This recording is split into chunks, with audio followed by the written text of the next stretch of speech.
할렐루야. 네. 감사합니다. 정말 우리 3일 전에 이틀 전인가요? 봉성회를 시작했는데 벌써 오늘 마지막 시간입니다. 아쉽죠? 전혀 속으로는 안 그러면서도 겉으로만 그러시는 거 아닌지 모르겠는데 이번 봉성회를 통해서 참 저도 많이 은혜를 받고 다시 한번 말씀 묵상하면서 말씀도 준비하면서 은혜를 많이 받았습니다. 이번 코로나를 극복하는 믿음, 코로나를 극복하는 믿음은 한마디로 말해서 이 세상의 모든 그러한 어떠한 세력이라든가 어떠한 혼란이라든가 모든 문제가 우리를 엄습치 못할, 우리가 그 모든 것을 능히 이기고도 남는 그러한 힘, 믿음의 힘을 갖는 것이다. 우리가 그렇게 결론을 지을 수가 있겠습니다. 오늘 이제 우리 첫날 우리 하나님 자녀의 믿음, 정말 우리 믿음 중에서 제일 중요한 거, 우리가 어떤 상황이 되어도 우리 하나하나를 하나님의 아들, 딸로 삼으신 우리 하나님, 절대로 우리를 버리지 아니하시고 우리를 끝까지 붙드시고 우리를 인도하시는 하나님. 둘째 날 새벽에는 특별히 새벽 예배 나오시는 우리 귀한 성도님들, 사명자의 믿음을 묵상했습니다. 어제 저녁에는 세상이 굴복하는 믿음, 다니엘과 그 친구들 우리 묵상하면서 정말 하나님께 영광을 돌려드리는 믿음 묵상하였고, 오늘 낮에는 우리가 환난과 고난 가운데 불시험이 와도 불시험을 이기는 믿음, 오늘 마지막으로 이제 주님을 사랑하는 믿음에 대해서 여러분과 함께 같이 묵상해 보려고 합니다. 우리 요한복음 12장 1절에서 8절까지의 말씀 우리 한 절씩 교독하겠습니다. 제가 한 절 읽고 여러분 한 절 읽고 교대로 읽습니다.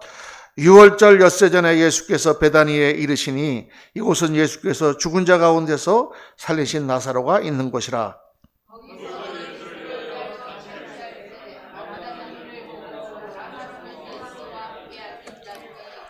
마리아는 지극히 비싼 향유 곧 순전한 나드 한 근을 가져다가 예수의 발에 묻고 자기 머리털로 그의 발을 닦으니 향유 냄새가 집에 가득하더라.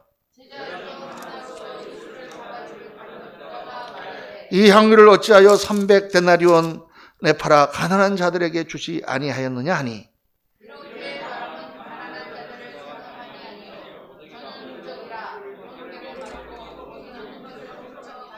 예수께서 이르시되 그를 가만히 두어 나의 장례할 날을 위하여 그것을 간직하게 하라. 가난한 자들은 항상 너희와 함께 있거니와 나는 항상 잊지 아니하리라 하시니라. 아멘. 우리 잠깐 우리 또 드리실 헌금 위해서 또 말씀에서 같이 기도하고 우리 말씀 듣겠습니다. 할렐루야. 감사하신 아버지 하나님 은혜를 감사합니다.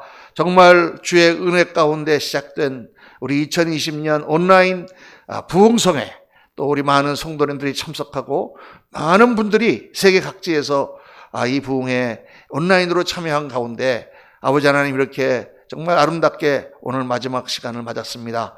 하나님 정말 말씀을 전하는 자나 말씀 듣는 자나 말씀 가운데 저희들 정말 다시 한번 하나님의 사랑과 은혜를 생각하며 정말 우리가 어떻게 이 세상을 이겨나가며 어떻게 주님을 기쁘시게 하며 어떻게 주께서 맡기신 사명을 감당할 것인지 저희들 묵상했습니다. 오늘 마지막 시간 주를 사랑하는 믿음이라고 하는 귀한 제목으로 말씀을 증거할 때 주성령님 함께 하셔서 정말 신앙이 무엇인가, 하나님 앞에 우리가 드리는 헌신이 무엇인가, 정말 우리가 어떤 자세로 주를 섬겨야 하는가를 다시 한번 확실히 깨닫는 오늘 저녁 귀한 시간 되도록 은혜 베풀어 주옵소서. 이 시간 주 앞에 나오며 성회 마지막 날 하나님 앞에 귀한 예물드린 복된 손길들 하나님 일일이 붙들어 주시고 하나님 그 손길 가운데 하나님 역사하여 주셔서 참으로 우리가 많이 풍요롭고 건강하고 아버지 하나님 강하고 아버지 하나님 많은 것으로 세워주실 뿐만 아니라 그 모든 것을 가지고 하나님께 영광을 돌려드려서 이 땅에서도 강건하고 아름다운 삶, 주님 앞에 갔을 때 영광의 멸관 받는 귀한 성도들 다 되도록 하나님 은혜 베풀어 주시고 우리들의 자자손손이 하나님을 섬기며 하나님 앞에 쓰임받으며 주께 영광 돌려드리는 저희들 되도록 하나님 축복하시고 인도하여 주옵소서. 이 한 시간 주 성령께서 부족한 종을 주장하시고 말씀 가운데 영에서 영으로 교통하는 귀한 말씀 되도록 역사하여 주시기를 간절히 빌고 나올 때에 모든 말씀 우리 구주 예수 그리스도 이름으로 축복하며 기도하옵나이다. 아멘. 아멘. 아멘.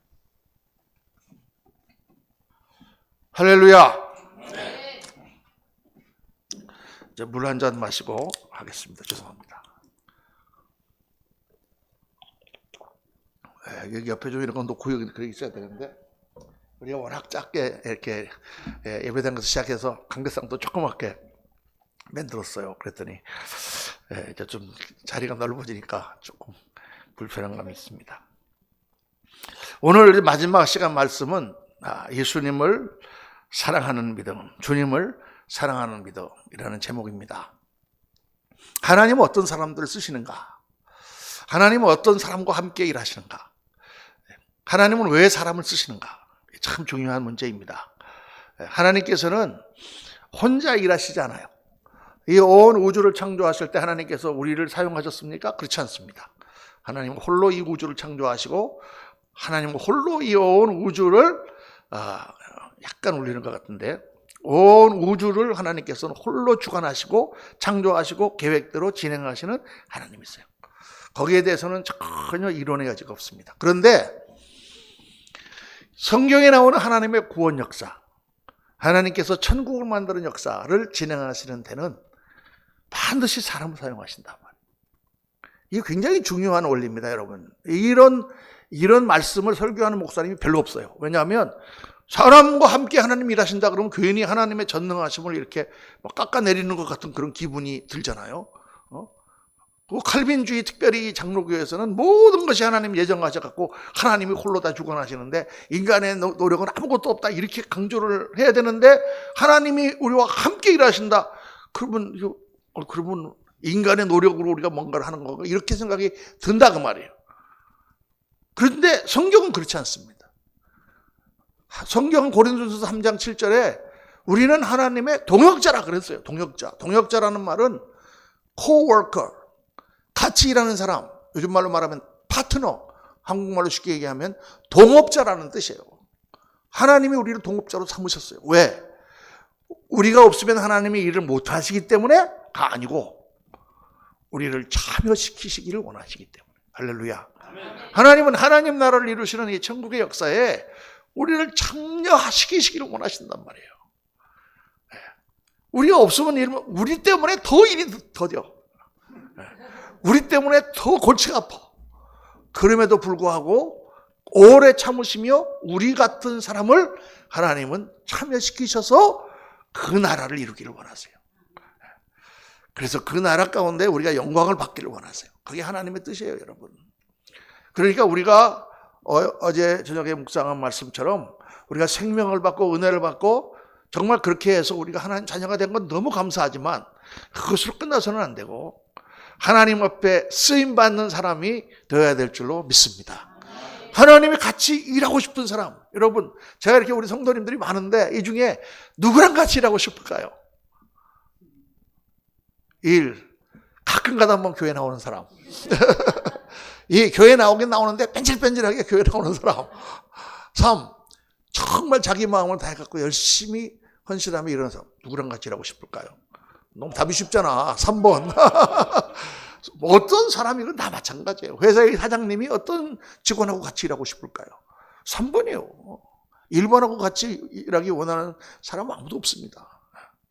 그러니까 하나님은 어떤 사람하고 같이 일하기를 원하느냐? 그 오늘 말씀 답이에요. 주님을 사랑하는 사람. 주님을 사랑하는 사람. 할렐루야. 빌프레도 파레토라고 하는 이탈리아 경제학자가 있었습니다.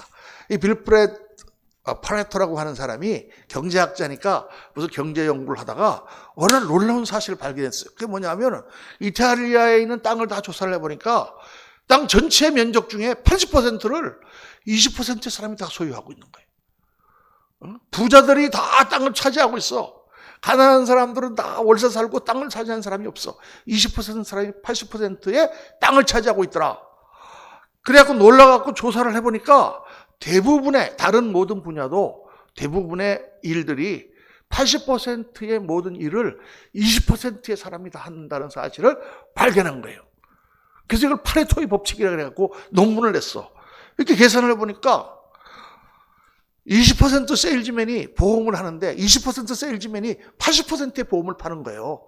세일즈맨이 100명이면 100명이 다 팔아갖고 100명이 하나씩 팔면 100건이 될 것 같은데 그렇지 않고 80명은 못 팔아. 그런데 20% 사람이 80% 걸 팔더라고 말이에요. 그것도 국가를 보니까 국가의 세금을 보니까 세금의 80%를 20%의 사람이 내더라는 거예요. 어부들을 보니까 80%의 고기를 20%의 어부가 잡더라고 말이에요. 그게 거의 모든 분야를 보니까 그렇더라. 그래서 이걸 파레토의 법칙이라고 냈어요. 그런데 교회를 이렇게 보니까 교회도 어때요? 20%의 사람이 80% 일을 해. 제가 목회를 보니까. 단 그레이스 교회만 달라. 할렐루야. 우리는 50%의 사람이 100% 일을 해요. 할렐루야. 우리 교회는 좋은 교회입니다. 누가 말했듯이 알짜들만 모였어. 아직은. 근데 교회가 커지고 사람들이 많아지면 자연히 어떤 현상이 나타나느냐. 20%에서 30% 사람들이 헌신하고 그들이 헌금 내고 그들이 하나님께 섬기는 것, 그들이 전도하는 것으로 교회의 나머지가 다 채워지는 그런 현상이 나타나게 돼 있어요. 이게 인간 사회가 그렇다고 말이에요. 파레토의 법칙이 다 적용이 돼. 그래서 어느 사회나 집단이든 지간에 20에서 30%의 사람들이 지도자의 역할을 감당하는 그런 것이 바로 사회의 원리다. 그렇다면 여러분들에게 묻고 싶은 것입니다. 어느 자리에 여러분은 들어가고 싶은가? 나는 그냥 따라가는 80% 자리에 들어가고 싶은가? 아니면은 나는 그 사회를 이끌어가는 20%의 자리에 들어가고 싶은가? 우리 엊그저께 목요일 날 수능이 있었지만 그렇게 부모들이 그냥 애들 공부시켜갖고 수능 잘 보고 해갖고 좋은 대학 들어가게 하려는 이유가 뭐예요 도대체? 80% 자리에 들어가서 끌려가는 사람을 만들지 않고 그 20% 자리에 들어가서 이끌고 가는 사람을 만들고 싶어서 그러는 거잖아요. 아멘입니까? 뭐 이거야 무슨 뭐 말씀이 아니더라도 아멘이지.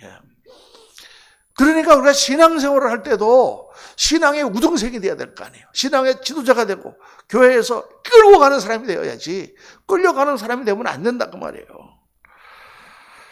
어느 자리에 들어갈 것이냐. 여러분 이 땅에서도 자리가 있을 뿐만 아니라 천국에 가도 그 자리가 있어요. 천국에 가도 20% 파레토 법칙이 있다고 말이에요. 그때는 파레토의 법칙이 될지 무슨 팔레트의 법칙이 될지 모르겠지만은 천국 가도 영광을 받는 지도자의 자리가 있고 하나님께서 더 영광을 주시는 사람들이 있다고 말이에요. 이거 갖고 제가 옛날 신학교 다닐 때부터 싸웠어요. 우리 미국 신학생하고. 천국은 다 천국인데 모든 사람이 다 거기 가면 다 똑같다는 거예요. 천국에 무슨 상급이 있냐? 천국에 무슨 영광이 있냐? 그래? 천국 가면 다 똑같을까?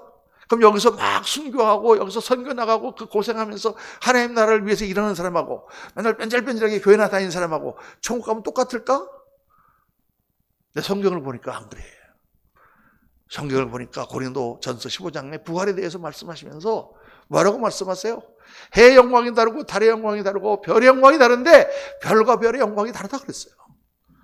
하나님 주신 영광이 달라. 예수님께서 문화의 비유를 하시면서 어떤 사람에게는 한 문화를, 어떤 사람에게는 두 문화를, 어떤 사람에게는 다섯 문화를, 열 문화를 줬는데 열 문화를 가지고 열 문화를 남긴 사람에게는 어떻게 말씀하셨느냐? 열 고을을 다스릴 권세를 주신다. 이렇게 말씀. 그게 그냥 비유로만 말씀하신 게 아니고 거기에는 언중유골이라 뭔가 뼈대가 있는 거야 그 안에는. 할렐루야. 천국에도 권세가 있구나. 천국에도 다스림이 있구나. 천국에도 하나님의 영광을 받아서 사람들을 이끌어가는 지도자가 있구나. 영원한 지도자가 있구나. 사랑하는 성도님들, 영원한 지도자가 되기 원하시면 아멘 하시기 바랍니다.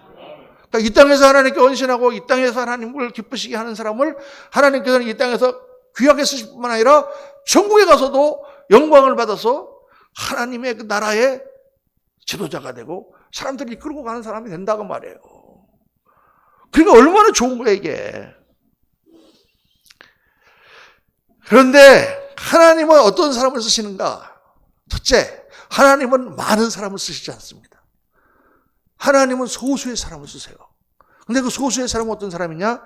하나님께 헌신된 사람, 하나님을 사랑하는 사람입니다. 참 이게 성경적인 원리예요. 제가 성경들을 다 조사해 보니까 하나님이 다수를 좋아한다 이런 말이 한 군데도 없어. 하나님은 소수를 좋아하셔. 당시에 애굽이라든가 바벨론이라든가 무슨 히타이트라든가 철기 문화를 만들고 세상에서 강한 나라, 숫자가 많은 나라, 인구가 많은 나라들이 다 있었지만 하나님은 보잘것없고 작고 형편없는 아브라함의 자손, 그 히브리 민족을 하나님은 노예 백성을 쓰셨어요. 그리고 신명기 7장 6절에서 7절까지의 말씀을 보니까 어떻게 되어 있느냐? 쫙 이렇게 나옵니다. 할렐루야. 우리 이영호 목사님 감사합니다. 다 같이 한번 읽고 시작. 너는 여호와 내 하나님의 성민이라. 내 하나님 여호와께서 지상 만민 중에서 너를 자기 기업의 백성으로 택하셨나니 여호와께서 너희를 기뻐하시고 너희를 택하시면 너희가 다른 민족보다 수요가 많기 때문이 아니니라. 너희는 오히려 모든 민족 중에 가장 적으니라. 할렐루야. 제 말씀이 맞아요, 틀려요? 맞잖아요.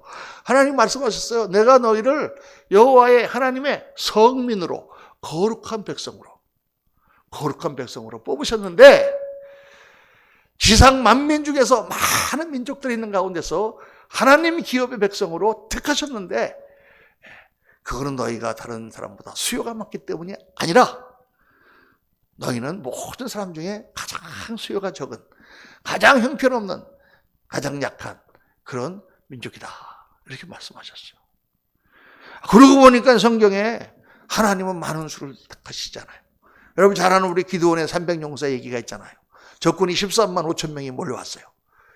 그러니까 기드온이 왜냐하면 거기에 있는 우상을 깨부셔버렸거든. 그러니까 그걸 듣고 이놈이 반란을 일으켰구나. 그리고 이제 미디안과 그 옆에 있는 그 많은 나라가 동맹을 맺었고 쳐들어왔어요. 13만 5천 명이 몰려왔는데 기드온이 나가갖고 나팔을 막 부니까 그 모인 사람 수가 몇 명이었어요? 3만 2천 명밖에 안 모였어요. 3만 2천 명하고 13만 5천하고 싸우려니까 이게 싸움이 돼요? 요즘 말로 게임이 됩니까? 되지 않잖아요. 1대 4인데 고민하고 있는데 하나님께서 기드온에 말씀하시죠. 야, 수가 너무 많다. 어떡합니까? 여기서 3만 2천 명 모인 중에 무슨 집에 무슨 일이 있거나 무슨 문제가 있거나 어머니 모셔야 되거나 그런 사람이 있으면 다 가라. 괜찮다. 그랬더니 2만 2천 명이 가버리고 10,000명 남았어. 이제 10,000명 가지고 13만 5천하고 싸우려니까 1대 13.5야. 싸우면 돼요? 안 되잖아요. 그러니까 기드온이 아주 그냥 골치 아픈데 하나님께서도 말씀하셨어. 야, 수가 너무 많다. 어떻게 할까요? 그랬더니 이 10,000명을 아침 내내 뜀을 지킨 거예요. 막 구분을 막 하고. 그리고 그냥 한 몇 시간을 떠고 나니까 얼마나 헐떡거리고 막 물이 먹고 싶을 거 아니에요. 그런데 시내가에 딱 도착한 거예요. 도착하니까 자, 휴식! 지금부터 물을 마셔도 좋다. 그러니까 그냥 어떻게 했겠어요? 가고 막 첨벙첨벙 얼굴을 쳐박고 막 물을 마셨을 거 아니에요. 그런데 그 중에서 그렇게 하지 않고 무릎을 꿇고 손에 물을 떠서 개처럼 그걸 개처럼 핥아 먹었다 이렇게 표현해갖고 어떤 목사님은 그걸 해석을 그렇게 하시더라고. 우리가 개처럼 겸손해져야 하나님의 쓰임 받는다. 아니, 개를 너무 좋아하시는 분 같아요, 그분은. 아니, 그 말이 아니고, 이렇게 물을 물을 이렇게 마셨다는 말이죠. 이렇게 안 마시고. 이렇게 마시면서 무릎을 꿇고 사방을 경계하면서 이런 병사는 어떤 훈련된 병사예요. 전쟁을 아는 사람이지 만약 들어가고 허부적하고 있을 때 막 매복하고 있던 적군이 나타나면 어떻게 되겠어요? 다 몰살 당하는 거지. 그런데 이 300명은 그렇게 숨이 차고 헐떡이고 막 물을 먹고 싶지만 딱 보면서 사방에 적군이 있나 살피면서 물을 마신 그 사람만 또 꼽으니까 몇 명? 300명. 야, 그래서 기드온의 300용사가 나오는 거죠.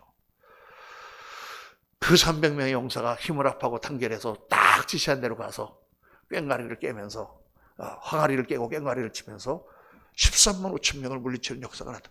그게 하나님께서는 숫자가 중요하지 않다는 걸 말씀하신 거예요. 예수님께서 이 땅에 오셨을 때도 어떻게 하셨습니까? 많은 사람을 다 쓰셨습니까? 아니에요.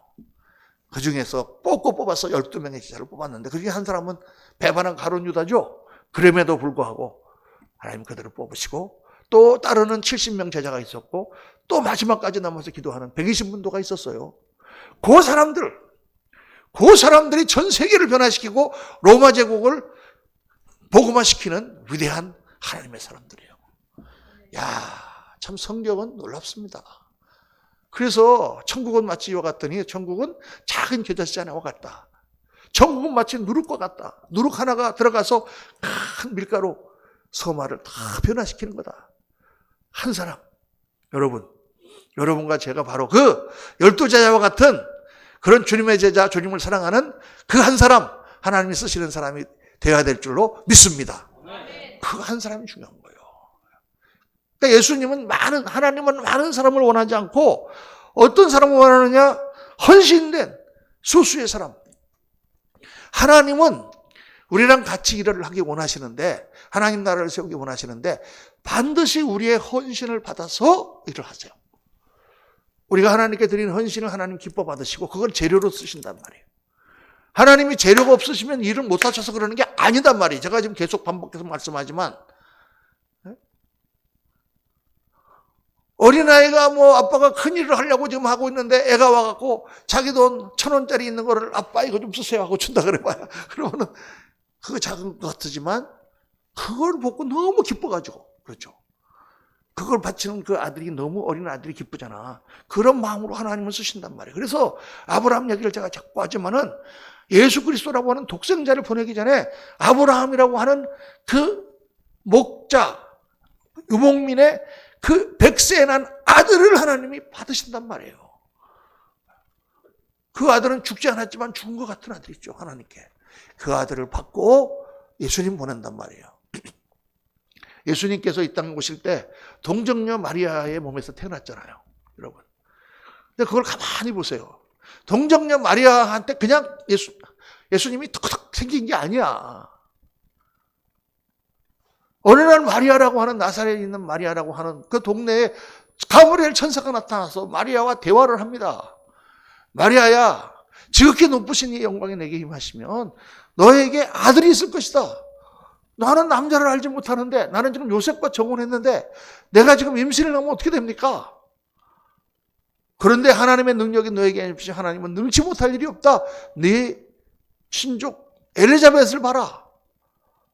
엘리자벳은 지금 나이가 많아서 아기를 가질 수도 없고 그 집안에는 자손이 없는데 그 엘리자벳이 임신했다. 그러니까 지금 마리아에게 지금 어떤 것을 요구하는 거예요? 요셉과 정혼해서 지금 결혼해야 되는데 그 처녀의 몸에 하나님께서 지금 아들을 지금 만드시겠다는 거 아니에요. 그때 마리아가 주의 계집종이오니, 주의 여종이오니 주님 뜻대로 하옵소서 하고 굴복할 때 하나님께서 마리아의 몸에 예수 그리스도를 잉태시킨단 말이에요. 육신으로 오신 예수님을.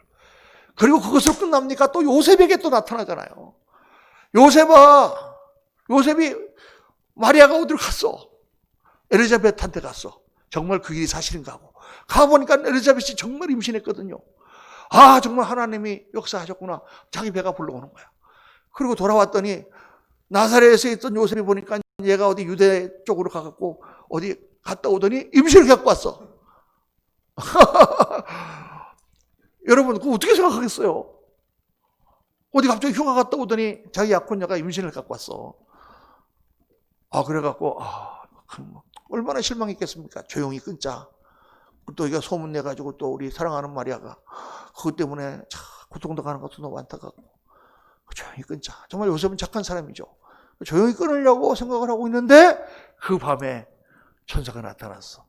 요셉아, 마리아가 잉태한 아이는 다른 일로 생긴 게 아니라 성령께서 그에게 잉태한 것이고 그가 이제 메시아를 낳을 것이다. 그런 많은 백성을 저희 주에서 구원할 자이심이라 그 이름을 예수라고 지어라.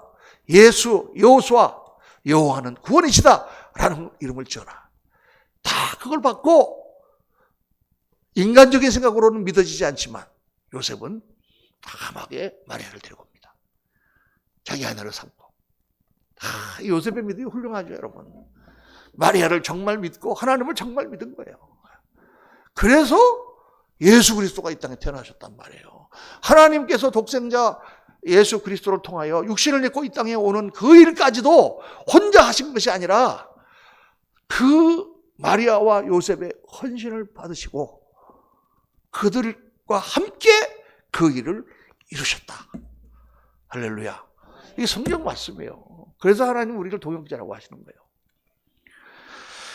자, 그래서 이 오늘 우리가 읽은 이 마리아, 이 다른 마리아죠. 예. 이 마리아의 헌신, 그 예수님을 낳은 마리아가 아니라 또 다른 마리아입니다. 마르다와 마리아가 그 나사로의 그 두 자매인 이들의 헌신을 보면서 하나님이 어떤 사람을 사랑하시는가, 어떤 사람을 쓰는가 하는 것을 우리가 알 수가 있습니다. 이 내용을 우리가 한번 간단하게 다시 한번 복습을 해보면, 예수님이 십자가에 달리시기 며칠 전에 베들레헴, 예루살렘 근처에 베단이라고 하는 곳에 나사로가 살았잖아요. 나사로와 마르다와 마리아, 이 세 남매가 살았습니다. 그런데 이제 이 성경에는 자세히 나오지 않지만 우리가 여러 가지를 종합해 보면은 뭐 같은 동네에 문둥병 걸린 그러다 고침받은 시몬이 또 예수님을 초대했다, 이렇게도 볼 수가 있고, 어쨌든 여러 가지 성경에 두 군데가 나오니까 이거를 두 사건이다 얘기하는 사람도 있고 한 사건이다 얘기하는 사람도 있지만, 어쨌든 하여간 어느 집에서 예수님께서 식사를 하실 때 마리아가 나타났어요. 그래가지고 마리아가, 마르다는 열심히 일을 하고 마리아는 예수님의 말씀을 듣고 있다가 갑자기 어디 들어가더니 자기의 아주 깊숙이 넣어놨던 향유 한 옥합을 갖고 온 거예요. 그래서 그걸 깨더니 그거를 예수님의 발에다가 붓는단 말이에요.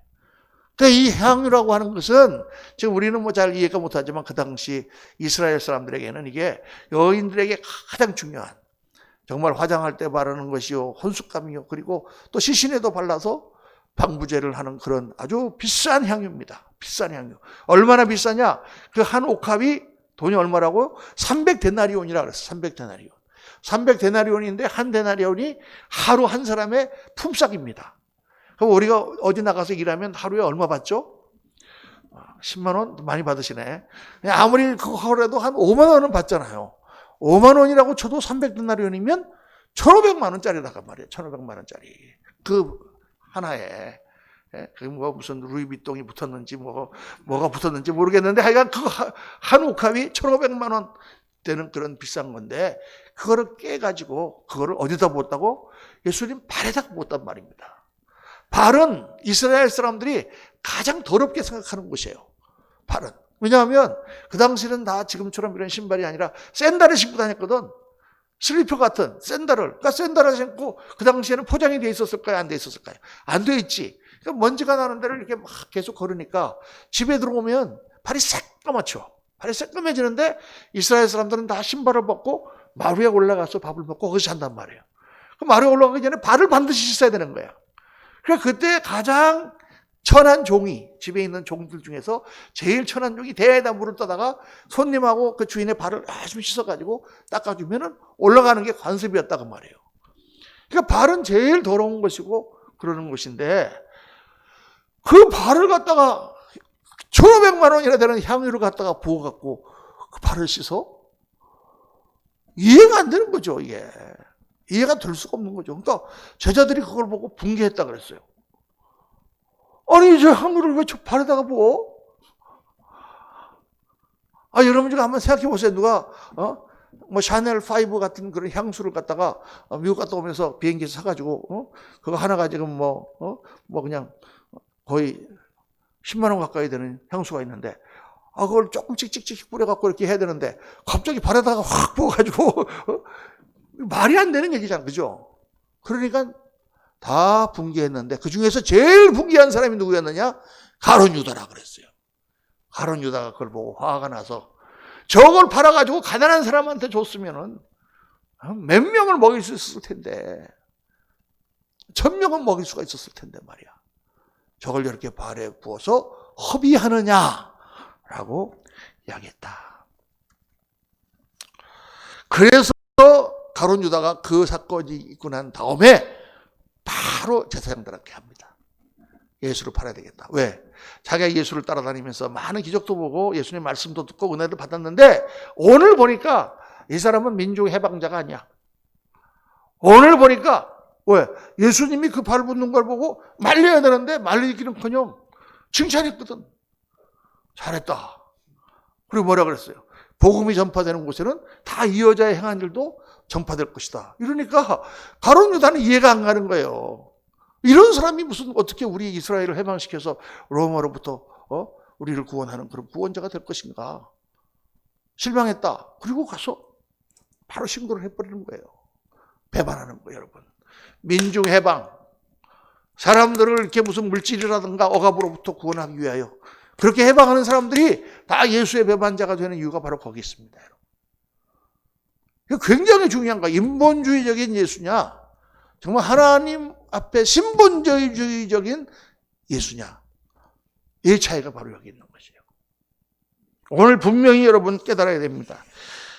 주님은 칭찬하셨어요. 이 마리아의 신앙, 마리아의 헌신이 바른 신앙이라고 말해요. 이게 사람들을 위한다고 하나님께 드리는 것 갖고 가서 깨가지고 그거 사람들 나눠주는 거, 사람들한테 나눠주지 말라는 말이 아니죠. 성경이 가장 강조하는 게 구제와 선교잖아요. 사람들에게 나눠 과부와 고아를 돕고 사람들을, 가난한 사람들을 불쌍히 여기는 거, 이거 물론 중요하지만 그보다 더 중요한 것은 하나님께 드리는 헌신이다. 그걸 말씀하는 거예요. 자, 이 마리아의 헌신은 딱 두 가지 개념을 생각하면 여러분 이해가 딱 됩니다. 첫째, 마리아의 헌신은 어떤 헌신이냐? 하나님의 영광에 합당한 헌신이다. 한번 따라 합시다. 하나님의 영광에 합당한 헌신이야. 하나님의 영광에 합당한 헌신. 만약 그 발에다가 향유를 부은 사람이 일반 사람이었다면, 목사님이었다면, 아니 무슨 왕이었다면, 어떤 선생님이었다면, 그건 낭비죠. 어디 사람의 발에다 갖다 그걸 부어. 그런데 그 발을 갖다 부으니 누구요? 그분이 하나님이야. 하나님, 예수님이. 우리를 구원하시는 구원자요. 이 온 우주를 창조하신 하나님이야. 그 영광을 갖고 계신 분이야. 이 온 우주의 영광을 창조하신 분에게 그까지 향유 한 옥합이 뭐가 대수예요, 여러분. 거기다 갖다 금가루를 갖다 붓든지 무슨 다이아몬드를 갖다가 채워도 아무것도 아니지. 하나님에게 드리는 헌신이라고 생각하면 그건 아무것도 아닌 거예요, 여러분. 야, 그렇구나. 예수님은 단순한 선지자가 아니다 그 말이에요. 그분이 우주의 주인이요, 측량할 수 없는 분, 시작과 끝이 없는 모든 다 그분의 것, 알파와 오메가 되신 전능하신 하나님, 만군의 주, 부족할 것이 없는 영광에 계셨던 분, 그분에게 어떠한 것이 합당할까? 그분의 영광에 우리가 무엇을 드린다 한들 하나님의 영광에 합당할까? 믿으시면 아멘 하시기 바랍니다. 그걸 깨달아야 돼요, 여러분. 그걸 깨달아야 돼요.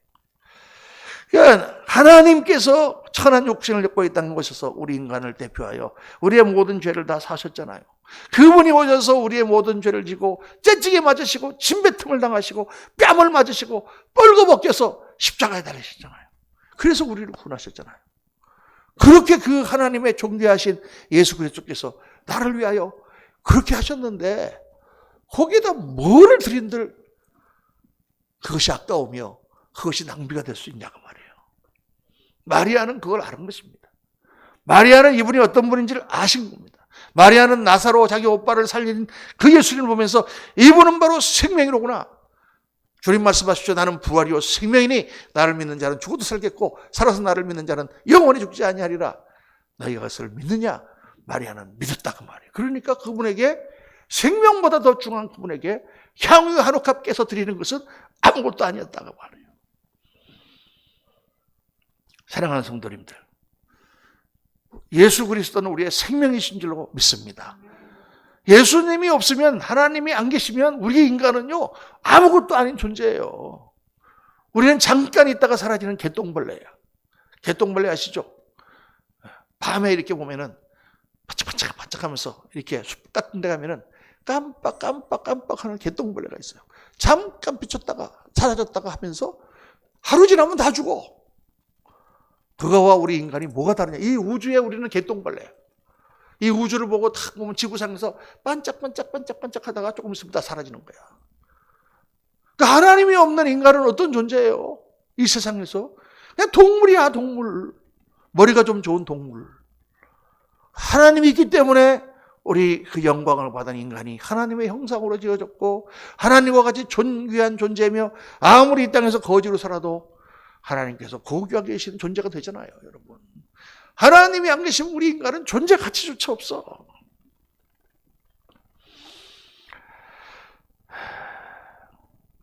그러니까 우리가 그 영광과 그 하나님의 가치를 안다고 하면 무엇을 우리가 드려서 그것이 아깝겠는가? 어떤 향유가 비쌌겠는가? 그러니까 우리가 하나님께 드리는 예배와 섬김과 헌신, 이 모든 것이 하나님께 드리는 것입니다. 믿으시면 아멘 하시기 바랍니다. 무영준 목사가 이렇게 그냥 3일 동안 우리 본교회 부흥회 인도하느라고 열심히 준비해가지고 열심히 이렇게 사람들에게 말씀을 선포하는 이 섬김이 여러분들을 위해서 하는 것이지만 누구에게 드려지는 헌신이다? 하나님께 드려지는 헌신이에요. 우리 황 권사님이 그냥 열심히 친교 시간에 밥을 만들고 우리 친교팀하고 같이 해가지고 막 김치도 만들고 맛있는 막 김치찌개도 만들고 막 그래갖고 막 우리를 먹여주는 것은 우리를 먹여주는 것이지만 누구에게 드리는 헌신이다? 하나님께 드리는 헌신이에요. 우리 성도님들이 열심히 막 이렇게 헌금하고 해가지고 막 강대상도 마련하고 하나님 앞에 이렇게 건물을 마련하는 것을 교회를 세우기 위해서 하는 것 같지만 누구에게 드리는 헌신이에요? 하나님께 드리는 헌신이에요. 사랑하는 성도님, 한번 따라합시다. 우리가 하는 모든 섬김이 하나님께 드리는 헌신이다. 아멘? 이건 너무 기본이죠. 너무 기본인데 이거 항상 우리가 기억해야 돼요. 항상 기억해야 돼요. 우리가 드리는 모든, 오늘 우리 육군호 목사님 오셔서 찬양 인도를 잘 하시고 3일 동안 얼마나 수고해 주셨는지 감사합니다. 내가 그렇게 대답하면 육군호 전도사님은 목사님은 뭐라고 저한테 대답해야죠? 하여야 할 일을 한 것뿐입니다. 이렇게 해야 되겠죠. 종처럼, 그죠? 그런데 그렇게 열심히 봉사를 하시고 헌신한 게 누구에게 드리는 헌신이다? 하나님께 드리는 헌신이다 말이에요. 그러니까 우리가 다 하나님께 드리는 거예요. 사람에게 하는 게 아니에요, 여러분. 하나님께 드리는 거예요. 하나님이 그것을 받으시고 그것을 사용하신다고 말이에요. 하나님이 그것을 받으시고 하나님이 기뻐하신단 말이에요. 그러니까 그렇게 생각하니까 하나님 앞에 내가 드리는 것에 무슨 낭비가 있으며 무슨 아까운 게 있겠어요. 주님께서 받으시는데. 그러니까 자기의 목숨도 드리는 거예요, 여러분. 사도행전에 나오는 사도 바울 보세요. 그 사도들을 보세요. 자기의 삶을 다 들여서 복음을 전하고 하나님께 헌신하잖아요. 주께 받은 바 복음을 증거하려 하면은 나의 생명을 조금도 아까운 것을 여기지 않으라 그러면서 정말 자기를 죽이려고 있는 그 유대의 그 예루살렘으로 뛰어들어가잖아요. 자기의 생명을 바쳐서 하나님 나라의 영광 하나님께 드리는 것이니까 주께서 나에게 모든 것을 다 주셨는데 야 이게 진짜 그렇기 때문에 하나님 앞에 드리는 것은요 그 영광과 가치를 위해 헌신하시기 때문에 아까운 것이 없는 거예요. 낭비라는 게 있을 수가 없는 거예요. 그러니까 하나님께서는 그렇게 귀하게 쓰십니다.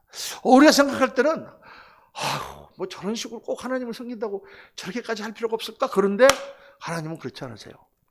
좋은 예가 뭐냐면은 우리나라에 들어온 선교사님들 있잖아요. 선교사님들. 그 선교사님들이 어떤 분들이 왔는가를 보면 우리가 놀라 자빠져요. 우리 선교사 그러면 1985년도 우리나라에 들어온 아펜셀러라든가 또는 언더우드 같은 사람 생각하잖아요. 아펜셀러나 언더우드가 어떤 사람이냐면 그 당시 뉴욕 그 앞에 뉴저지에 있는 신학교에 그때는 아주 신학교가 굉장히 좋고 크고 좋은 학교인데 거기에서 1등, 2등을 하던 수재야. 아펜셀러는 드루 유니버시티라고 하는 학교가 있습니다. 뉴저지 가면 메디슨이라고. 거기에 지금도 감리교 신학교가 있는데 그 신학교에서 거의 탑을 수석을 하던 그런 사람이에요. 또 언더우드는 어떤 사람이냐? 거기 보면 뉴 브런스윅 테올로지컬 세미나리라고 거기 신학교가 있는데 지금은 굉장히 자유주의화돼 갖고 동성애를 인정 안 하면 입학도 못하는 학교가 됐지만 그때는 그게 아주 북장로교회 중에서 제일 좋은 신학교였어요. 프린스턴보다 더 좋은 신학교였어. 거기에 이 사람이 아주 뛰어난 성적을 갖고 졸업한 사람인데 이 사람은 그 당시에 타이프라이터, 언더우드 타이프라이터 회사의 아들이에요. 그 당시 타이프라이터 회사는요, 재벌입니다, 재벌. 지금은 타이프라이터 쓰는 사람 없지만은, 지금 삼성 무슨 이거하고 똑같은 거야, 그 당시에는. 그러니까 지금도 가 보면 언더우드 타이프라이터가 있어요, 거기 박물관에. 그런 재벌집 아들이에요. 재벌집 아들이 지금 신학교에서 아주 우수한 성적으로 북장로교회 신학교를 나왔어. 그러면 이 사람을 어떻게 생각하겠습니까? 이런 사람은 이 뉴욕에 가서 목회를 하면은 큰 교회 목사님, 큰 교회 설교자로 청빙을 받고 막 사람들 앞에 이렇게 띄움을 받는 사람이 되겠다고 생각하지 않겠어요, 여러분? 네? 근데 그 사람이 내가 하나님 앞에 선교사로 부름받았다. 어디? 조선이라고 하는. 조선? 조선이 어디 있어? 그 당시엔 지도도 나와 있지 않은 나라예요. 일본이라든가 뭐 중국이라든가 이런 나라는 아는데 그 사이에 끼어있는 조선이라는 나라는요. 이름도 몰라, 그 당시에. 그 이름 모르는 게 여러분 1980년대까지도 그랬어요. 80년대 미국 가니까 사람들이 알아보더니 너 동양에서 왔구나. 너 누구야? 차이니스냐? 너. 재패니스냐? 너. 너 뭐냐? 그래서 내가 코리안 그랬더니 코리아? 코리아가 어디 있는 나라냐? 그리고 이런 무식한 놈 같으니라고. 너 코리안 워도 몰라? 한국 전쟁. 코리안 워. 그 한국 전쟁. 우리나라 사람들이 가서 죽었지. 그러니까 좀 알더라. 그렇게 모르는 나라예요, 여러분. 어떻게 알았을까, 그때 그 사람이. 조선을. 그 사람들이 그렇게 해가지고 거기서부터, 뉴욕에서부터 기차를 타고, 그 당시 기차가 아직 없었어요. 85년도에 대륙횡단 기차가 생겼거든요. 그 개통되기 전에 뭐를 타고 왔겠어요? 마차를 타고, 포장마차를 타고, 그 미국 대륙을 횡단해 갔고, 지금도 미국 대륙 횡단을 하면 그래도 자면서 가면 한 일주일은 걸리는데, 몇 달을 횡단해가지고, 샌프란시스코에 도착해서, 배를 타고, 그 태평양을 건너갔고, 일본에 도착해서, 일본에서 또 다시 건너가고, 밑으로 또 내려가서, 거기서 또 배를 타고, 그래갖고 인천으로. 그렇게 하나님을 우수한 사람들을, 제가 한번 옛날에 간증 한번 한 것 같은데, 초대 감리교 선교사에 이름은 제가 잘 기억이 안 나는데, 최홍석 목사님이라고 계세요. 그 오메가 감리교회 담임 목사 하시던 분인데, 그분이 오셔갖고 우리 교회 부흥회하면서 간증하신 내용이에요. 자기가 어떻게 해서 예수님 믿게 되냐면 3대째 자기는 예수를 믿는 가정이래요. 근데 자기 할아버지가 감리교 선교사한테 은혜를 받아가지고 예수님을 믿게 되고 그 할아버지가 장로님이 되고 그래서 이어서 3대째 자기는 예수를 믿는 가정이다. 그런데 그분들이 언제 오셨냐면 1920년대에 우리나라에 들어와서 선교 활동을 했는데 그 미국 선교사님이 얼마나 머리가 좋은지 이분이 막 한글을 그냥 완전히 깨우치고 한국말을 완전히 한국 사람처럼 하는 거야. 파란 눈인데. 그래갖고 와가지고 이렇게 전도를 하고 감리교 활동을 하는데 이분이 또 뭐를 잘하냐면 한문을 그렇게 잘하는 거예요. 한국말을 잘하려면 한문을 알아. 그 당시에만 하더라도 한문이 없으면 한국말을 모르잖아요. 그런데 이분이 이렇게 하다가 어떤 여인을 만나게 됐는데 이화여전을 다니는 여자를 보게 됐는데 이게 너무 아름답고 그 마음이 곱고 그게 사랑하게 된 거야. 근데 그 당시에 1920년대에 미국 사람이어가지고 지금 한국 여자랑 결혼을 해? 있을 수가 없는 일이요. 양반집 교수를. 거기다 그 여자가 이 사람이 지금 나랑 결혼합시다. 말이나 되는 소리입니까? 그러니까 한시로 연애 편지를 매일 써가지고 2년 동안을 편지를 보냈다는 거예요. 한시로. 그럼 제가 미국에서 35년 살아갖고 제가 영어는 좀 하거든요. 근데 내가 영어로 연애 편지를 쓰라 그러면 나도 쓰는지 모르겠어. I love you.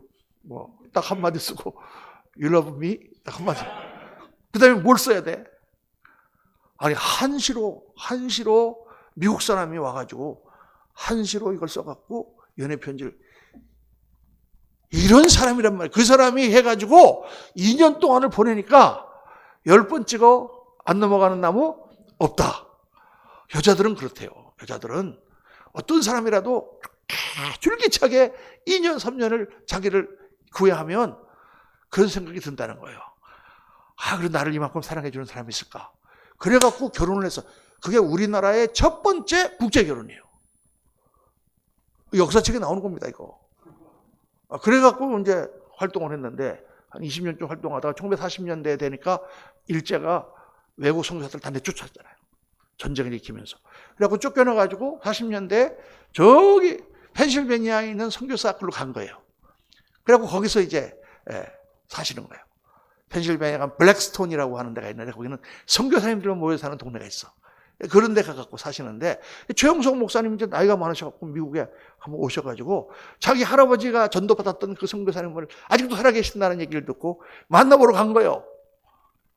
1980년대. 그러니까 이분이 나이가 몇 살이겠어요, 그동안에. 거의 80살 가까이 됐지. 그래갖고 그 펜실베니아를 갔더니 그 선교사님을 만난 거야. 두 분이 다 살아계셔. 거의 80 노인이 다 돼가지고. 그랬는데 놀랍게도요. 그 선교사님이 한국말을 그때까지도 유창하게 하더라는 거예요. 그런데 그 사모님은 한국말을 다 잊어버리셨대. 미국 가서 한 30년 사는데 한국 사람도 한 군데도 없는 사람한테가 사니까 한국에서 태어나고 한국에서 교육받고 대학 나오고 한국에서 40몇 년 동안 살다가 미국 갔는데 한 30년을 한국말 하나도 안 쓰니까 한국말을 잊어버려갖고 더듬더듬거리면서 네 이거 그러는데 이 미국 선교사님은 한국말을 유창하게 무슨 말이에요? 그렇게 똑똑한 사람들을 한국에 보내셨다가 말이야 하나님께서. 야, 우리나라가 이 100년 만에 이렇게 세계의 기독교 국가로 전 세계에 2만 5천 명의 선교사를 파송하는 이 일이 결코 우연히 된 거 아니라는 사실을 아시겠죠? 근데 우리가 생각할 때는 여러분 그렇게 똑똑한 사람을 저 보이지도 않는 나라 한국에다가 갖다가 보내가지고 거기서 쓰게 이건 낭비가 아닌가? 하나님의 역사에는 낭비가 없어요. 하나님은 다 모든 것을 아시는 분이요. 100년 뒤에 어떤 것이 일어날 일을 다 아시는 분이에요. 그래서 우리나라를 미리 하나님이 찍어 놓으시고 최고의 똑똑한 수재 선교사들, 그 재벌집 아들들 이런 아이들을 다 데려다가 그 형편없는 나라 조선에 다 보내셨단 말이에요. 야, 이거 얼마나 놀랍습니까?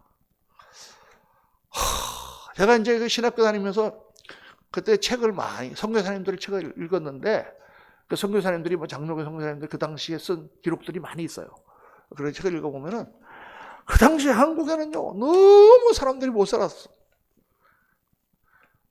그 배를 타고 부산에서 시모노세키에서 배를 타고 부산항을 왔는데 영도라는 섬을 지나는데 완전 벌거숭이 진흙밭 같은 그런 거에 사람들이 토굴 같은 거를 지어놓고 사는데 아이들은 옷을 입은 아이들이 하나도 없고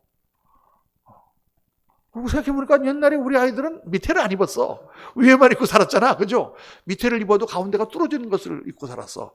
네, 아무 데서나 이렇게 쉬할 수 있게. 그리고 완전 무슨 토인 같은 그런 사람들만 살더래. 부산 분들 죄송합니다. 그러다 이제 목포에 오니까 좀 옷을 입은 사람들이 있더라. 그리고 인천으로 올라오니까 거기는 정말 양반 같은 사람들이 있더라. 그 당시만 하더라도 그랬단 말이에요. 그리고 1880 몇 년도에 쓴 건데 콜레라가 한번 일어나니까 우리나라 인구가 1000만밖에 안 됐는데 200만이 죽었대요. 200만이. 길거리에는 시체 냄새가 나가지고 다닐 수가 없을 정도로 그렇게 사람들이 많이 죽었대요. 그 당시에 우리나라는 완전히 그냥 완전 방해가는 나라였다는 거야. 콜레라가 한번 도는데 그걸 손을 못 써서 200만이 죽도록 방치하면서 정부에서는 계속 그 사람들 뜯어가지고 돈이나 벌어먹고 왕가나 지키려고 하는 그런 나라예요, 우리나라가. 진짜 한심한 나라인 거예요. 그런 나라에, 그 조그만 나라에, 지도에도 안 나온 나라에 하나님은 최고의 학교에 최고의 사람들, 제일 똑똑한 사람들을 보내서 한국에 교회를 세우고 학교를 세우고 병원을 세우고. 야, 하나님께 영광의 박수. 할렐루야. 정말 우리 한국 민족을 하나님께서 특별히 생각하시고 계세요. 노예 백성인 히브리 백성을 하나님 건졌어서 지금까지 유대인들을 통하여 하나님 역사를 이루고 오신 것처럼 하나님께서는 우리 한민족에 대한 특별한 뜻이 계신 것을 믿습니다. 그 우리가 역사를 보면 알 수가 있어요. 어떻게 그렇게 할 수 있었을까? 그러니까 하나님 앞에 드리는 것은 여러분 낭비가 없어요. 내가 이걸 막 들여갖고 이거를 갖다 계산해서 이렇게 하면 너무 내가 이렇게 생각하지 마세요. 그냥 하나님이 딱 말씀하시면 뭐라도 주님 앞에 드리면 우리 하나님이 그것을 합당하게 받으시고 또 그러한 축복을 우리에게 부어주시는 줄로 믿습니다. 두 번째, 이 마리아의 헌신은 어떤 헌신이냐? 사랑의 헌신이라는 거예요. 사랑의 헌신. 믿음이라는 것은 뭐냐? 궁극적으로 볼 때 하나님과 나와의 사랑의 관계예요. 하나님을 내가 믿습니까? 믿습니다. 그럼 믿음 다음에 뭐가 필요해요? 그 하나님과 나와의 관계 가운데서 그분을 사랑하는 거예요. 사랑하는 게 우리 신앙이에요. 교회에 나오는 게 왜 나오느냐? 아니, 안 나가면은 목사님이 뭐라 그럴까봐? 안 나가면 하나님께서 화가 나셔서 내 타이어에 빵꾸를 내실까봐? 가 아니고 주님을 사랑하니까. 주님을 보고 싶어서. 사랑이에요, 결국. 그러니까 여러분, 그걸 계속 하나님과의 관계 가운데 그걸 물어봐야 돼. 어떤 분들한테 그걸 얘기하면요, 굉장히 좀 괴로워하시는 분들이 있어요. 자기는 그냥 교회 나와서 도 닦으려고 교회 나오는데 자꾸 하나님 사랑하십니까? 그러니까 이거 좀 개념이 안 맞는 것처럼. 근데 여러분, 성경은 그렇게 하지 않아. 성경은 아브라함부터 시작해서 그가 나를 사랑하는 줄을 내가 이제 알았도다. 하나님은 아담을 사랑하시고 노아를 사랑하시고 아브라함을 사랑하시고 다윗을 사랑하시고 하나님과 그들의 관계는 사랑의 관계예요. 사랑의 관계에는 여러분 계산을 하면 안 되는 거죠. 계산하는 게 아니에요. 부모가 자식에게 뭘 해주면서 계산하면서 합니까? 제가 그저께 우리 사립학교 얘기를 했지만은 우리 어머니가 저를 그때 사립학교 보낼 때 우리가 그 학교에서 제일 가난한 집이었다 그랬죠. 가랑이가 찢어지는데 다른 사람들은 아이고 그런데 가야만 그거 뭐 애를 교육시키는 건가? 아마 그렇게 말할지 몰라도 그 부모 마음은 그렇지 않단 말이야. 아들을 사랑하는 마음이 더 강하니까 뭐 가랑이가 찢어지는 한이 있더라도 좋은 데 보내고 싶잖아요, 여러분. 가랑이가 찢어졌지만 결국 아니 부모가 자식한테 해주는데 여러분 낭비가 어디 있어요. 그냥 있는 거 없는 거 다 보호해 주는 거지. 사랑의 관계는 낭비가 없어요. 만약에 우리가 계약을 따라서 산다 그러면은 그건 진짜 불행한 거예요. 부부가 서로 계약을 해가지고 내가 이만큼 해주면 넌 이만큼 해주고 네가 이만큼 해주는 거에 따라서 나는 이만큼 하겠다 이렇게 한번 산다면은 얼마나 그게 괴로운 가정생활이 되겠습니까? 부모 자식 간에 계약해가지고 네가 이만큼 해주면 내가 이만큼 해주고 이렇게 한다고 그러면 얼마나 이게 메마른 사회가 되겠냐고. 근데 사랑의 관계는 그런 게 없어요. 다 퍼주는 거야. 그러니까요, 사랑의 관계에는 계산하면 안 되는 거예요, 여러분. 옛날에 히랍 신화에 그런 신화가 있었어요. 어떤 왕자가 어떤 소녀를 사랑했어요. 그래서 그 소녀를 갖다가 따라다니는데 왕자가 따라오는데도 이 소녀는 마음을 줄 듯 하면서 가슴만 태우고 마음을 안 주는 거야. 히랍 신화에 나오는 얘기예요. 그 왕자가 매일같이 다니면서 그 구애를 하고 꽃을 따는데 어느 날 이 소녀가 말이죠. 절벽 위에 꽃이 하나 피었는데 당신이 나를 사랑한다면 가서 저 꽃을 따다 나한테 갖다 주시오. 이러니까 왕자가 그냥 그 꽃을 따르고 올라가서 절벽에서 그 꽃을 따다가 떨어져서 죽어요. 그 죽은 자리에 무슨 꽃이 피어났다. 무슨 꽃이 피었는지 좀 몰라. 근데 약간 그런 얘기가 히랍신화에 나오거든요. 네. 여러분, 우리가 생각할 때 얼마나 바보입니까? 첫째, 왕자가 바보지. 둘째 뭐예요? 그 처녀가 요망하지. 요망한 것 같으니라고. 이 바보 같은 놈이 아무리 그런다고 해도 그 절벽에 올라가고 자기 목숨 바치면서 그 꽃 하는 거 딸라고 그렇게 했느냐? 라고 우리는 생각하는데 중요한 거 알아야 돼요. 왕자가 따려고 했던 것은 꽃이 아니다 그 말이에요. 왕자가 따려고 했던 것은 그 소녀의 마음이었다. 따라합시다. 왕자가 따려고 했던 것은 꽃이 아니라 그 소녀의 마음이었다. 이걸 알아야 사랑이 뭔지를 알지. 꽃만 보는 사람이 무슨 사랑을 알아. 꽃만 보는 사람이. 성경에 보니까요 그런 얘기가 나와요. 다윗의 세 장수가 있는데 다윗의 밑에 정말 장수들이 많아서 정말 훌륭한 장수들이 많은데 그 중에서 특별히 다윗에게 충성하는 세 사람의 장수가 있었어요. 그 사람들 이름이 뭡니까? 요셉바세밧, 엘르아살, 삼마라고 하는 세 명의 장수가 있었는데 어느 날 이제 이 블레셋하고 전쟁을 하는데 다윗이 이제 이쪽 고지에 올라가서 이렇게 보는데 블레셋 사람들이 베들레헴에 쫙 진을 치고 있는 거야. 베들레헴은 어디예요? 다윗의 고향이란 말이에요. 그러니까 다윗이 그 진치고 있는 그것을 내려다보면서 내 고향에 지금 적군이 진을 치고 있구나. 그러면서 야, 저 베들레헴 그 성문 앞에 있는 그 우물의 물이 정말 맛있는데 그 물을 한 잔 먹고 싶다. 이런 얘기를 혼잣말로 한다 그 말이에요. 그 말을 옆에 있는 이 세 장수가 들었어. 우리 주군께서 베들레헴 성문 옆에 있는 그 우물을 먹고 싶어 한다. 그러고 세 명의 장수가 명령도 받지 않고 그냥 갑자기 막 와!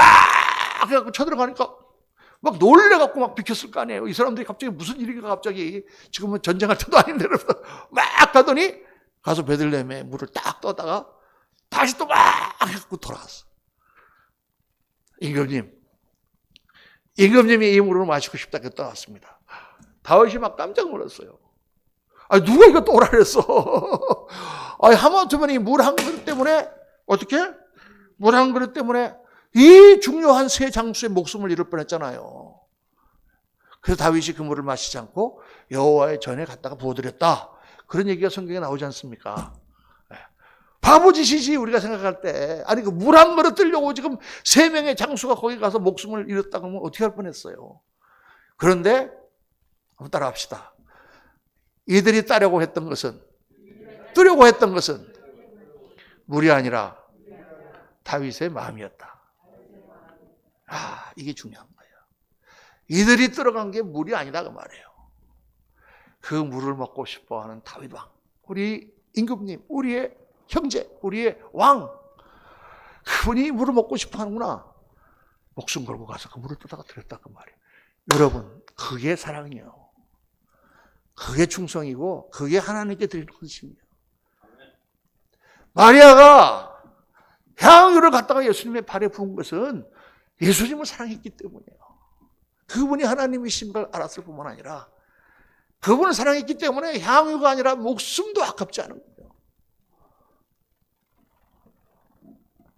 사랑의 차원에서는 실용적이고 합리적인 눈으로 보면 도저히 이해할 수 없는 일이 일어나는 거예요. 어떻게 1,500만 원도 더 되는 향유를 발에다가 부어버리냐라고 계산적인 가룟 유다는 도무지 이해할 수가 없는 거예요. 그래서 예수님을 파는 거예요. 그런데 예수님을 사랑하는 마리아는 향유 하나가 정도가 문제가 아니야. 자기 목숨이라도 갖다가 예수님께 바칠 수가 있었다고 말이죠. 사랑하는 성도님들, 신앙은 뭐냐? 이거 한번 따라 합시다. 신앙은 하나님의 마음을 따르는 것이다. 이거는 정말 여러분 이게 부흥회 때만 잠깐 은혜 받고 지나가는 게 아니라 여러분의 평생 모토로 삼으세요. 신앙은 뭐냐? 하나님 마음을 따는 거야. 하나님을 감동시키는 거예요. 저는 목회하면서 우리 성도님들 가운데 하나님의 마음을 따는 사람들을 너무 많이 봤어요. 정말 별것도 아닌데 목사의 마음을 완전히 그냥 무너뜨려.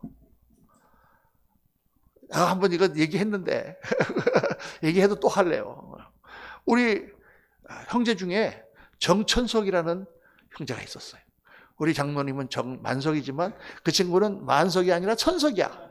좀 스케일이 작아. 여기서 이제 우리 윤충효 전도사님의 후배입니다. 서울농대 나와가지고 미국에 와서 공부하고 뉴욕에서 학부를 다시 해가지고 공부를 다 마친 다음에 우리 교회 나왔죠. 너무 충성되고 너무 가난하지만 너무 충성된 그런 친구야. 그랬는데 코넬 대학교 거기에 이제 박사과정이 돼갖고 걸로 가게 됐어요. 여러분 코넬 대학교가요 얼마나 좋은 대학교인 줄 아십니까? 여러분의 자녀들이 코넬 대학교 들어가기를 예수의 이름으로 축원합니다. 할렐루야. 코넬 대학교는 정말 좋은 대학교예요. 물론 미국의 좋은 대학교 아이비리그 10개가 다 좋지만은 코넬 대학교는 캠퍼스가 너무 아름다워. 완전 자연 속에 석조 건물로 쫙 있는데 진짜 나중에 기회가 있으면 우리 애들 다 데리고 한번 거기 미국에 몇백만 원 해가 출입 한번 가야 돼. 그런 거 있거든요. 미국의 목사님들이 하는 것 중에 아이들 모아가지고 미국 동부에 학교 구경시켜주는 그 출입이 있어요. 하버드도 가보고 예일도 가보고 프린스턴도 가보고 다 가보는 거야. 코넬도 가보고 그러면 애들이 꿈이 생길까. 야 이렇게 좋은데 나도 유학 가서 공부하고 싶다. 그렇죠? 코넬 대학교에 들어가서 코넬 대학교 농대는요. 코넬 대학교 굉장히 비싼 대학교인데 그 농과대학은 굉장히 쌉니다. 그건 주립으로 운영을 해요. 왜냐하면 농과대학을 오르는 사람이 별로 없잖아. 그리고 미국에서 제일 좋은 농과대학이에요. 거기에 박사과정으로 갔단 말이에요. 근데 우리 교회에서 거기까지 5시간 걸려, 자동차로. 그런데 여름방학이 됐는데 이 형제가 주일마다 거기서 5시간 차를 타고 예배를 오는 거야. 그래서 야, 천서가 너 어디서 왔냐 그랬더니 우리 같이 제가 얘기했던 중에 선원비자 가지고 들어온 형제 중에 길에서 뭐 팔고 하는 그런 청년이 있는데 그 청년이 자기 탔던 차를 줬대. 이거 타고 다니라고. 그래서 그 차를 타고 5시간 오는 거예요. 그리고 토요일 날 와갖고 그 형제 집에 같이 가서 자고 그러고 나서 그 다음날 예배를 따고 오는 거야. 그 당시 여러분 제가 어려운 목회를 하고 있었는데 뉴욕에서 여름에 그 형제가 이렇게 주일날 걸어 들어오는 걸 보면 제 마음이 어떻겠습니까? 5시간을 차를 타고 와서 예배를 드리는 성도가 있단 말이에요. 그 예배를 다 드리고 나면 내가 먼저 은혜가 돼. 끝나고 나면은 천서가 또 이번 주 또 왔냐? 바쁜데 공부하지. 목사님 5시간이나 어떻게 왔냐? 그러면 목사님 보고 또 우리 형제들 만나고 하는 거 생각하면 5시간이 잠깐이에요. 그래? 근데요, 갈 때는 좀 쓸쓸해요. 내 마음이 막 부러지는 거예요. 그 천석이 때문에 얼마나 내가 힘을 얻었겠습니까, 여러분? 우리 하나님께서 아까 헌신은 누구에게 드리는 거라?